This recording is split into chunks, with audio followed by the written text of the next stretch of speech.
오늘 말씀을 보도록 하겠습니다. 오늘 말씀은 출애굽기 3장 9절에서 12절의 말씀입니다.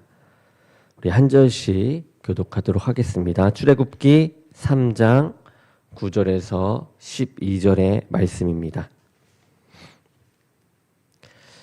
이제 가라. 이스라엘 자손의 부르짖음이 내게 달하고 애굽 사람이 그들을 괴롭히는 학대도 내가 보았으니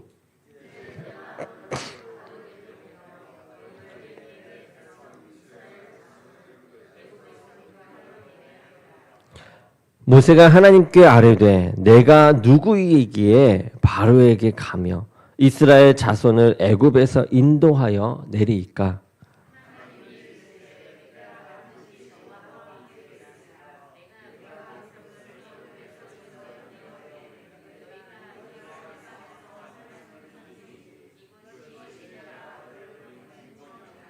아멘. 잠시 기도하겠습니다. 사랑해 주님, 감사합니다. 오늘도 말씀을 쫓아 나오게 하시고 또 말씀을 묵상하게 하시고 그 말씀을 따라 나아갈 힘을 주시는 주님 감사합니다. 주의 성령을 통하여 큰 은혜를 받기 원하오니 주의 종의 입술과 생각과 마음을 주관하시어 성령께서 역사하시는 시간 되게 하여 주옵소서. 함께 하실 주님을 믿사오며 예수 그리스도의 이름으로 기도드립니다. 아멘. 아멘. 오늘 말씀의 제목은 이제 가라입니다. 아무래도 오늘 비전 선언 주일로 제가 이제 또 드린다고 하면서 좀 우리가 멈춰 있지 말고 이제 가라라는 마음으로 먼저 우리 개인부터 시작하여 교회에 이르기까지 나아가기 원해서 이러한 제목으로 말씀을 준비하게 되었습니다. 오늘 말씀을 보게 되면 이 모세의 일생에 가장 커다란 사건이 나타납니다. 그것은 하나님과의 만남이 나타나는 것인데요. 그런데 모세가 하나님을 이렇게 만났을 때 하나님은 단순히 당신이 존재한다라는 것만을 확인시켜 주신 것이 아니라 모세를 향하신 이 하나님의 이 계획을 말씀하고 계십니다. 곧 모세에게 이 사명이 있음을 말씀해 주시는 것입니다. 모세가 하나님을 만난 것은 모세가 양을 치러 이 광야로 나갔을 때입니다. 모세가 이 양을 몰고 목초지를 찾아 돌아다니다가 이 희한한 광경을 보게 됩니다. 떨기나무에 이 불이 붙었는데 그 불이 시간이 지나도 꺼지지 않고 계속 타오르는 것이죠. 이를 신기하게 여긴 이 모세가 그 모습을 자세히 보려고 불타는 이 떨기나무 가까이 가게 됩니다. 가다가 이 떨기나무 가운데 임하신 이제 하나님을 만나게 된 것입니다. 이 하나님께서는 이 떨기나무에서 모세를 만나 주셨습니다. 그리고 모세를 향하신 이 하나님의 계획을 이제 말씀해 주시고 계십니다. 그리고 이 마지막으로 모세에게 주시는 말씀이 이제 가라라는 것입니다. 이제 하나님께서 지시하시는 이 말씀대로 가서 행하라라고 명령을 하셨습니다. 그런데 모세는 이제 가라라는 이 하나님의 명령을 들었지만 그에 따른 응답이 예, 하나님, 제가 지금 가겠습니다라고 속 시원하게 이제 응답하지 못했습니다. 그렇게 속 시원하게 응답하지 못하고 한참을 주저하죠. 그래서 오늘의 말씀을 보면 이제 가라라고 하는 말씀에 모세는 못 갈 것 같습니다라고 말하는 그런 모습을 보이면서 하나님과 모세 사이에 이 긴장감을 볼 수가 있습니다. 이러한 주저함이 저와 여러분들에게도 있습니다. 저와 여러분은 하나님의 부르심을 받은 사람들이고 우리는 하나님이 존재하실 뿐만 아니라 하나님이 나를 위한 계획이 있으시고 그 뜻대로 살아가는 것이 마땅하다라는 것을 아는 사람입니다. 믿음의 생활을 하면 할수록 이 모세에게 말씀하신 것과 같이 하나님의 뜻을 위해서 이제 가야 한다라는 이 부담을 가지고 살아가게 되죠. 그럼에도 불구하고 저와 여러분들의 모습 속에는 이제 가라라는 그 명령에 전적으로 순종하지 못하고 하나님 지금은 좀 곤란합니다. 지금 갈 수 없습니다. 라고 주저하며 그 뜻대로 살아가기를 두려워하는 모습을 우리가 볼 때가 있습니다. 오늘 말씀을 통해서 하나님께서 이제 가라라는 이 말씀을 하실 때 우리가 어떻게 반응하는 사람이 되어야 할지 우리가 함께 말씀을 나누도록 하겠습니다. 먼저 첫 번째는 하나님께서는 우리 각자를 향한 계획이 있습니다. 먼저 우리는 하나님께서 우리 각자를 향한 계획이 있음을 알아야만 합니다. 그리고 그 계획을 이루기 위해서 이제 가라 이렇게 명령하실 때 나타나는 이 하나님도 있다라는 것을 잊지 말아야만 합니다. 이 하나님께서는 모세에게 이제 가라 이렇게 명하시기 전에 모세를 부르신 이유를 이제 차곡차곡 말씀해 주셨습니다. 애굽 땅에서 종노릇하면서 이 고통스러워하는 이스라엘 백성들의 이 부르짖음을 내가 들었다. 그러니 너는 바로에게 가서 내 백성 이스라엘을 애굽에서 인도하여 내라. 이제 가라라고 하십니다.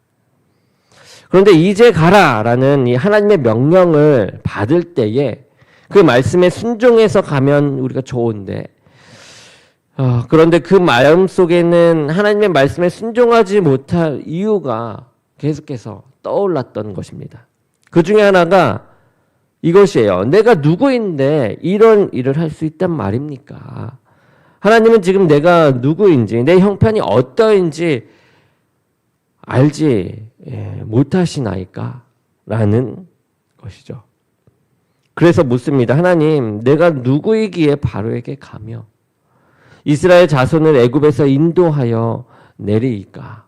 라고 이 모세는 반문한 것입니다. 그동안 모세에게는 자신이 누구인지를 가리키는 여러 가지 호칭들이 있었습니다. 태어나서는 한 히브리 노예의 아들이었습니다. 그리고 그 이후에는요, 공주의 아들로 입양되어서 왕자가 되었습니다. 그리고 애굽에서 이제 도망 나와서 미디안 광야에 살게 되죠. 그러면서 모세는 한 여자의 남편이 되었습니다. 그리고 양치는 목자가 되었습니다. 그동안 지내왔던 그 자신의 모습을 볼 때 하나님께서 양을 더 주시면서 더 좋은 양치가 되도록 해라 라고 명령했다면 순종할 수 있었을 것입니다. 하나님이 더 내가 원하는 그런 남편의 모습으로 나아가라 라고 명령했다면 순종할 수 있었을 것입니다. 그런데 하나님께서 주시는 명령은 이제 가라 라는 것이었죠. 이 명령은 자신에게 맞지 않는 명령이었습니다. 왜냐하면 모세에게 있어서 가장 가기 싫은 곳이 바로 이 애굽이었기 때문이죠. 그리고 가장 만나기 두려웠던 사람 또한 이 애굽에 있는 바로 왕이었기 때문입니다. 모세는 이스라엘 사람이었지만 이집트 바로 왕의 딸의 아들로 또 양자로 입양되어 장성할 때까지 이 왕궁에서 자랐습니다. 그런데 왕자로 살던 어느 날 자신의 삶을 뒤집어 놓는 사건이 일어나게 됩니다. 모세가 왕궁 밖에 나갔다가 자신의 동포인 이 이스라엘 사람들을 괴롭히는 애굽 사람을 보게 되죠. 그것을 보고 분노에 찹니다. 그 분노를 못 이겨서 애굽 사람을 돌로 쳐서 죽이고 그 시체를 모래에 숨깁니다. 그런데 이 모세가 애굽 사람을 죽인 사실이 발각되었음을 알게 되죠. 바로 왕이 이 사실을 알면 자신을 죽일 것이 뻔하기 때문에 모세는 살기 위해서 애굽 땅에서 도망 나와 지금 미디안 광야에서 살고 있는 것입니다. 그런데 살기 위해 도망 나온 이 애굽으로 이 하나님께서 이제 가라라고 명령하시니 모세의 입장에서는 이제 죽으러 가라라는 말인가라는 말로 들렸던 것이죠. 모세 자신의 형편을 보니 이제 가라라는 명령에 주저할 수밖에 없는 그런 상황입니다. 또 하나님의 이제 가라라는 명령에 주저하는 이유가 하나님께서 가라고 하시는 상대방 때문일 때도 있습니다. 모세는 자신이 이 상대해야 할 바로왕에 의해서 상당히 위축된 상태입니다.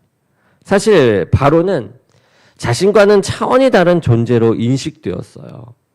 구약 성경에서 이 애굽 왕을 바로라고 말하는데 바로는 개인의 이름이 아니라 애굽 왕을 일컬어서 바로라고 합니다. 그런데 이 바로 왕은 애굽 사람들이 믿는 신인 이 호루스가 사람으로 온 것이다라고 여겼죠. 그러니까 신적인 존재로 여긴 겁니다.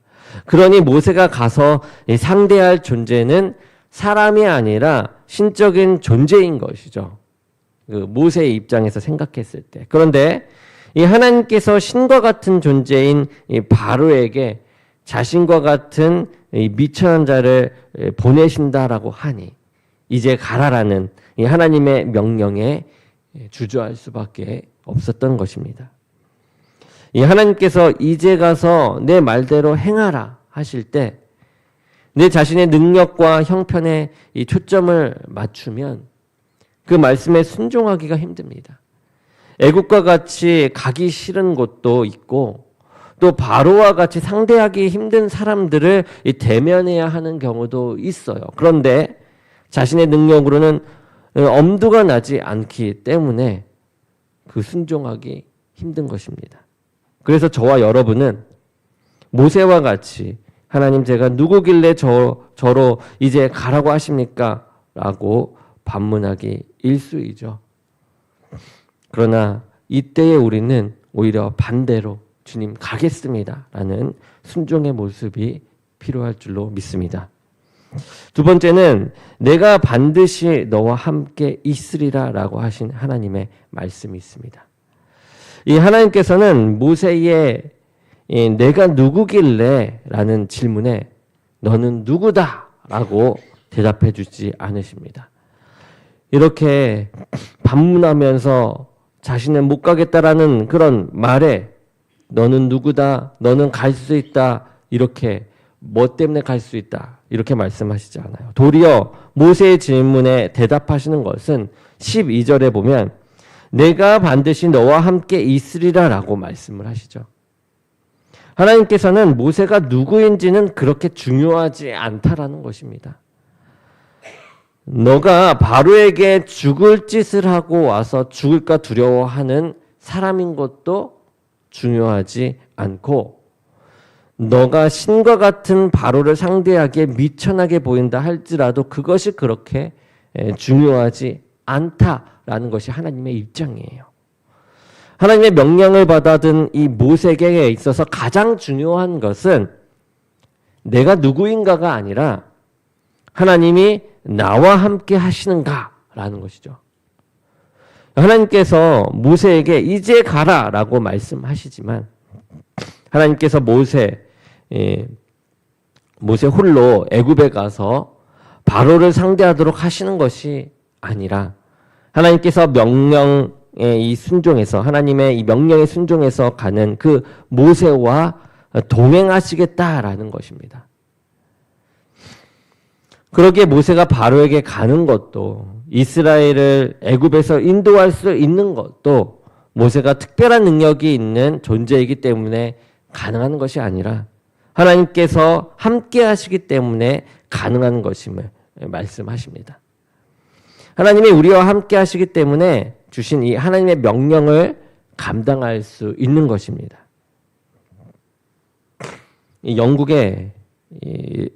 영국이 런던의 웨스트민스터의 사원에는 웨슬리 형제를 위해 세워진 기념비가 있는데요. 그 비에는 요한 웨슬리가 남긴 이 세 문장의 말이 기록되어 있다고 합니다. 이 첫 번째는 세계는 나의 교구다. 그리고 두 번째는 하나님께서는 당신의 일꾼은 땅에 묻으시나 당신의 일은 계속해 나가신다입니다. 그리고 이 마지막 말은 세상에서 가장 좋은 것은 하나님께서 우리와 함께 하신다라는 것입니다. 이 마지막 말은 웨슬리가 임종을 맞아 한 말입니다. 요한 웨슬리는 죽기 직전에 팔을 높이 들고 승리의 기쁨이 넘치는 목소리로 세상에서 가장 좋은 것은 하나님께서 우리와 함께 하신다라는 것이다 라고 외쳤다라고 합니다. 요한 웨슬리가 이 영국 사회를 변화시키는 영적인 이 부흥을 일으키는 것은 그가 이 특별한 존재였기 때문이 아니라 하나님께서 이제 가라라고 사명을 주실 때에 하나님이 자신과 함께 하심을 믿고 그것을 기쁨으로 누리면서 그 사명을 감당했기 때문에 가능했던 것입니다. 세 번째는 이제 가라. 다시 말씀하시는 하나님이 나타납니다. 하나님께서는 모세에게 이제 가라라고 명령하셨고 내가 너와 반드시 함께 하겠다라고 확증을 해주셨습니다. 그럼에도 불구하고 모세는 선뜻 대답하지 못합니다. 모세가 이때 제가 가겠습니다라고 말했으면 좋을 텐데 그렇게 말하지 않자 4장을 보게 되면 하나님께서 두 번째로 이제 가라라고 다시 한번 말씀하십니다. 4장 10절에 보면 모세가 하나님께 이 답답한 심정으로 말합니다. 오 주여, 나는 본래 이 말을 잘하지 못하는 자이니 혀가 둔합니다 라고 말을 합니다. 모세는 여전히 자신의 능력에 관심을 두죠. 자기가 무언가를 해야 될 것만을 생각하는 것입니다. 그러면서 하나님의 명령을 해가기에는 자신이 자격이 안 됨을 토로한 것입니다. 물론 자신의 볼 줄 아는 것도 너무나도 중요한 것입니다. 자신을 인정하는 것도 중요하지만 이 상황에서 하나님이 함께 해주신다는 상황에서도 계속해서 자신만을 보고 있는 그 모세의 모습을 보게 되죠. 그러한 모습 속에 하나님께서는 모세의 관심을 모세 자신의 능력이 아니라 하나님의 능력으로 이끄십니다. 누가 사람의 입을 지었느냐? 나 여호와가 아니냐? 그리고 다시 한번 말씀하십니다. 12절에 이제 가라. 내가 내 입과 함께 있어서 할 말을 가르치리라. 하나님께서도 얼마나 답답하셨는지 모세와 함께 하겠다는 이 하나님 자신이 어떠한 존재를 손수 말씀해 주십니다.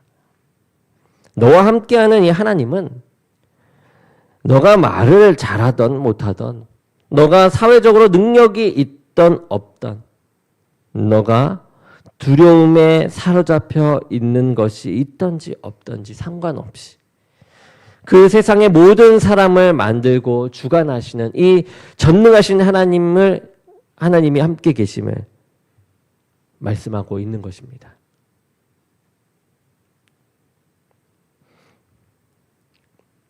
너에게 말이 필요하면 내가 내 입에 말을 줄 것이고 사람이 필요하면 옆에 사람을 붙여줄 것이고 능력이 필요하면 능력을 줄 것이다.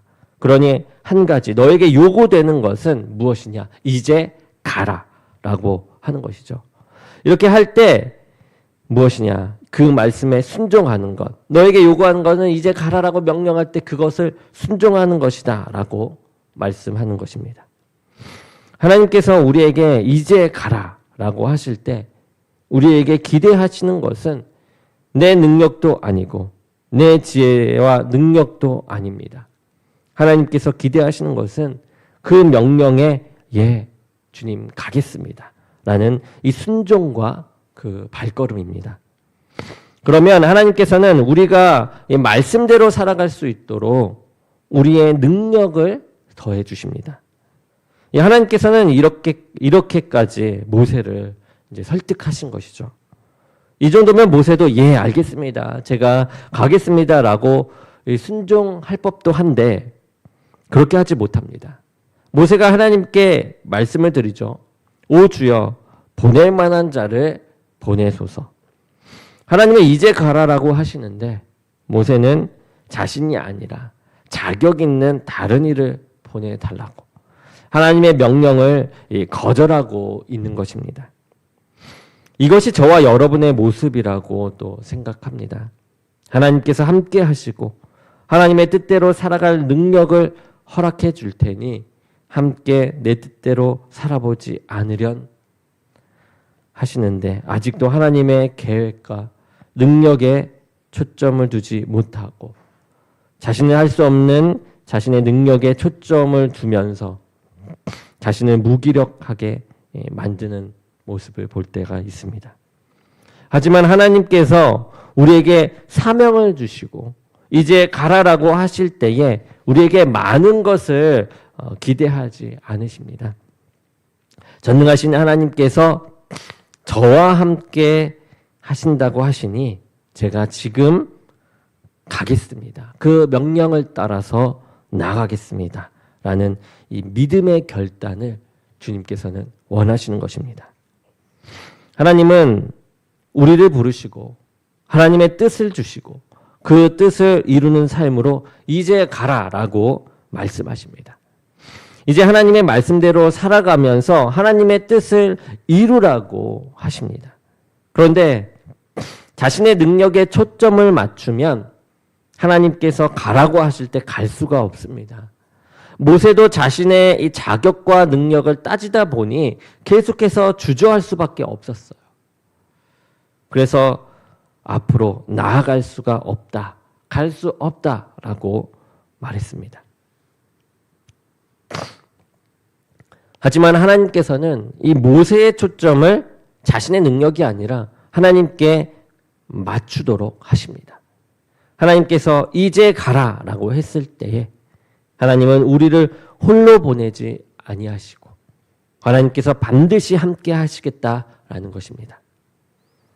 그리고 우리와 함께 가시는 이 하나님은 전능하신 분이라고 말씀을 하십니다.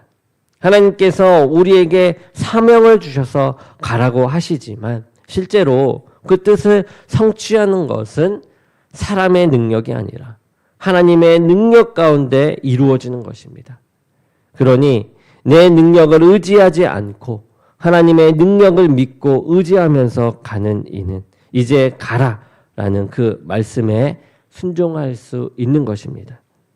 모세는 그 이후에 이 하나님의 말씀에 순종해서 애굽의 바로에게로 갑니다.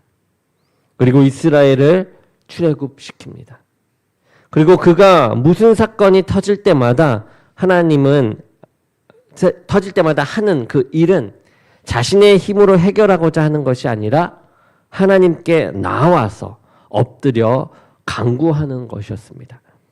그래서 맡은 바 그 사명을 잘 감당해 나아갔습니다. 우리 각자가 보내심을 받은 곳은 다 다를 것입니다.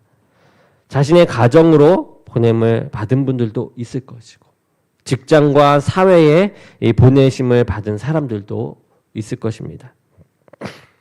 그곳에서 하나님의 뜻하신 삶을 살아가고 성취하라라고 부르셨습니다. 우리가 하나님의 이 동행하심과 이 능력을 경험하는 길은 하나님께서 이제 가라라고 하실 때에 그것에 순종하며 그 말씀대로 행할 때입니다.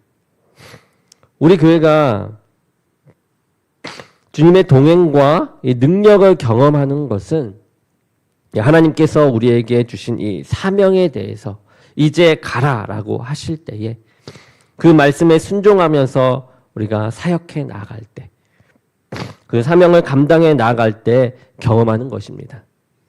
오늘 우리 각자에게 날마다 하나님께서는 말씀하십니다. 이제 가라. 하나님이 가라 하실 때에 이미 하나님은 우리 앞에 서서 그곳에 계십니다. 그리고 하나님의 능력으로 우리에게 맡겨주신 일들을 감당케 해 주십니다. 오늘은 이 비전 선언 주일로 예배를 드리고 있습니다. 이 오늘의 말씀처럼 우리 교회에도 이제 가라라고 명령하시면서 비전을 주셨습니다. 이제 가라라고 명령하시기 전에 무엇 때문에 가야 하는지 말씀하셨던 것처럼, 그 명령하시면서 사명을 주셨던 것처럼 우리에게도 비전을 주셨어요. 우리 교회 비전은 이것입니다. 첫 번째는 하나님을 경험하는 교회. 그러니까 언제 어디서나 하나님을 경험하는, 즉 경험할 줄 아는 교회입니다. 이 예배에서나 기도 중에나 말씀을 보는 중에나 직장에서나 가정에서나 여가 생활 중에서나 심지어 우리가 볼일을 보는 화장실에서까지 늘 하나님을 경험하는 각 사람이 모인 교회, 그 교회가 우리 주님의 교회입니다. 두 번째는 회복의 기쁨을 누리는 교회입니다. 영의 회복, 병들이 나음을 받는 이 육신의 회복, 마음의 회복, 재정의 회복, 관계의 회복, 환경의 회복, 이 사랑의 회복, 가정의 회복, 교회의 회복이 넘치도록 나타나서 이 기쁨이 가득하여 그 기쁨을 하나님께서 주셨다고 외치며 그 주신 기쁨을 누리는 교회, 그 교회가 우리 주님의 교회입니다. 세 번째는 하나님의 영광을 드러내는 교회입니다. 하나님을 알아가니 이 감사와 은혜가 넘치고 더욱 알고 싶어 애쓰고 또 배우고 실천하면서 예수님 닮아가는 그 교회, 그 은혜와 감사가 모두 하나님으로부터 나왔다고 나의 표정이, 나의 걸음걸이가 또 나의 행동이 말해주는 교회, 그 교회가 우리 주님의 교회입니다. 이 세 가지가 우리에게 주신 저를 통하여 하나님이 주신 우리 교회의 비전입니다. 그리고 그 비전을 따라 7가지 핵심 가치가 있어요. 7가지, 우리 교회의 7가지 핵심 가치인데요. 이것은 비전을 구체화하는 요소입니다. 하나님을 경험하는 교회, 회복의 기쁨을 누리는 교회, 하나님의 영광을 드러내는 교회로 가기 위하여 꼭 거쳐야 하고 꼭 가져야 하고 구체적으로 해 나가야 할 요소, 그 비전을 구체화하는 요소가 7가지 있는데 바로 예배와 말씀과 기도와 감사와 나눔과 가정과 양육입니다. 우리가 항상 말하면서 우리 광고 시간에 말하면서 예배, 말씀, 기도 절실하자고 말한 그것은 하나님을 경험하는 교회에 필요합니다. 그리고 감사와 나눔은요, 회복의 기쁨을 누리는 교회에 필요합니다. 그리고 가정과 양육, 이것은 하나님의 영광을 드러내는 교회에 우리가 꼭 필요한 요소입니다. 그래서 우리가 이 핵심 가치를 놓고 또 이것을 더욱더 구체화된 핵심 가치 가운데 더욱더 구체화하여서 예배 가운데 우리가 어떠한 예배로 드릴지, 말씀 가운데 어떻게 하며 말씀을 드려 나아갈지, 기도 가운데 어떠한 기도로 나아갈지, 감사 가운데 어떠한 것을 감사하며 나아갈지, 나눔 가운데서는 어떠한 모습으로 내가 나눔을 가져야 할지, 가정 가운데서는 나의 역할, 어떠한 모습으로 나의 역할을 감당하며 나가야 할지, 양육할 때는요, 가르칠 때 어떻게 제자된 삶, 또 제자를 키우는 삶을 살아갈지, 우리가 그것을 구체화시키며 나가는 교회가 되기 원합니다. 여러분, 이것이 우리 교회가 나아갈 이 방향입니다. 정말 많은 기도를 통해서 받았고 너무나도 이 받음에 기쁨이 넘칩니다. 그런데 여러분 딱 보니까 어떠신가요? 우리가 이미 알고 있는 교회의 모습이지 않습니까? 너무나도 당연한 그런 저것 이렇게 딱 할 정도로 너무나도 당연한 교회의 모습입니다. 그런데도 이렇게 제가 또 강단에서 소개하니 또 새롭지 않습니까? 너무나도 중요한 것이기에 우리가 알고 간직하고 있지만 어느 순간 우리가 소홀히 했던 것이 또 이것입니다. 이제는 다시금 우리가 자각해서 그 비전을 향해 이제 가라라고 명령하시는 이 하나님의 말씀을 따라 우리가 순종하며 나가기 원합니다. 이 비전과 이 핵심 가치는 우리가 먹는 이 육신의 밥과도 같아요. 당연히 음식이 중요하다라고 우리는 생각합니다. 그렇지만 가끔 이 더 중요하다고 생각하는 것들이 떠오르게 되면서 이 음식을 소홀히 할 때가 있어요. 그러나 소홀히 하면 어떻게 되죠?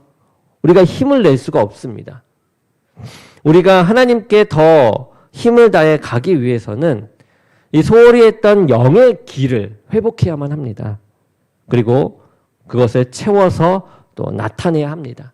무엇보다 주님을 향한 모든 일들을 귀하게 여겨야만 합니다. 오늘의 이 비전을 우리가 귀하게 여기며 마음에 품고 하나님을 경험하는 교회, 회복의 기쁨을 누리는 교회, 하나님의 영광을 드러내는 교회로 나아가기 원합니다. 물론 이러한 교회는 여러분 우리가 만드는 것이 아닙니다. 오늘 말씀에도 보았듯이 우리가 만드는 것이 아니라 우리는 그저 명령에 순종하며 이것에 자각하며 나아가는 것이고 하나님께서 만드는 것입니다. 이러한 소망을 품고 우리가 하나님께 의지하며 하나님의 명령에 우리가 순종할 때 하나님께서는 우리와 함께 하시며 또 일하셔서 우리로 하여금 교회를 만들어 가실 것입니다. 여러분 간절히 원합니다. 우리의 발이 닿는 그곳이 하나님의 말씀이 이루어지는 이 사역지임을 우리가 깨닫고 주님의 말씀에 늘 순종하는 삶. 그래서 하나님의 이 동행과 능력을 경험하는 이 믿음의 터전, 이 교회가 될 수 있기를 간절히 주님의 이름으로 간절히 축원합니다. 우리 기도하겠습니다. 사랑의 주님 감사합니다. 오늘은 비전 선언 주일로 예배를 드렸습니다. 이제 가라라고 명령하신 그 명령을 우리가 받고 내 자신의 연약함을 모세처럼 깨닫되 하나님이 함께 계심, 하나님께서 역사하심을 믿고 네 알겠습니다 라고 대답하며 주님과 함께 그 길을 걸어가는 우리 모두가 되길 원합니다. 교회에 비전을 주셨습니다. 이 비전을 향해 우리가 나아갑니다. 새로운 마음을 품고 새롭게 나아가오니 주님께서 저희들의 발걸음을 인도하여 주시옵소서. 예수 그리스도의 이름으로 기도드립니다. 아멘.